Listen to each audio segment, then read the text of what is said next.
ഞാൻ അറിയുന്ന ഒരു ഹെഡ്മാഷ് രാവിലെ നടക്കാൻ പോയാൽ പെരേ കയറൂല. കാരണം എന്താ അറിയോ? കഞ്ഞി വെക്കണ ആയിശ്വാത്തുണ്ടാവും, അത് തുണ്ടുമ്പോ വന്നിരിക്കണേ. മാഷെ ഇസാബ് നോമ്പിന്റെ മുമ്പ് തീർക്കുകയാണെങ്കിൽ തീർത്താളിട്ടാണ്. കാരണം എന്താണെന്നറിയോ? 5 മാസത്തെ കായ് അത് അള്ള കൊടുക്കാണ്ട്, കഞ്ഞിച്ച കായ്. ജുമയ്ക്ക് എന്ന അരിപ്പീടിയക്കാരെ പറയണം നിസ്കാരം കഴിഞ്ഞിട്ട് ഒന്ന് കാണണം. മാഷര് സലാം വീട്ടിലറിയും, ഞാൻ അവിടെ സുന്നത്ത് നിസ്കരിക്കണ്ടാവില്ല, അവിടെ നിസ്കരിക്കാതെ നേരെ കുടിക്കൂ. എന്താ സംഭവം എന്നറിയാം? അവിടെ നിന്ന് അരിയുടെ കൈ കൊടുക്കേണ്ടി വരും. എടായി കൂടി വന്ന ആപ്പേ വണ്ടി വരും, വിറകിന്റെ കൈയോടെ മാഷെ വെച്ചിട്ട്. ഇപ്പൊ ഹെഡ്മാഷാകാൻ പോണ മാഷ്മാരൊക്കെ പ്രമോഷന് ആഗ്രഹിക്കുന്നില്ല. ഇപ്പൊ പ്രമോഷനെതിരെ ദ്വാരക്കാണ്. പണ്ട് പ്രമോഷൻ കിട്ടാൻ ദ്വാരുന്നീന്ന്. ഇപ്പൊ ആ മാഷ്മാരൊക്കെ അല്ലാഹുമ്മ ഇന്നാ നഊദുബിക മിൻ ശർരി പ്രമോഷന്റെ ഷെറിന്ന് ഞങ്ങളെ കാക്കണേന്ന് നടന്ന് ദ്വാരക്കാണ്. അപ്പൊ എന്താ കാര്യം? ഒന്നുമില്ല, പ്രമോഷൻ ആയാൽ പൈസ നല്ല ചെലവാകും. ഹെഡ്മാഷ് അങ്ങനെയാണ്. അപ്പൊ ഞാൻ ഹെഡ്മാഷോട് ചോദിച്ചു, അപ്പൊ സ്കൂളിൽ പോയാൽ പഠിപ്പിക്കലില്ലേ?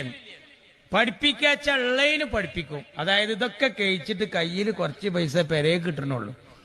അപ്പം എന്ത് ചെയ്യുന്നറിയോ? 1-ാം കുന്നുമ്മേൽ നന്ദി, 2-ാം കുന്നുമ്മേ അവിടെ പോയിരിക്കന്നെ. എന്നിട്ട് കുറച്ച് കഴിഞ്ഞിട്ട് പറ്റിയങ്ങ് പഠിപ്പിക്കുക, വേറെ വർത്താനമില്ല.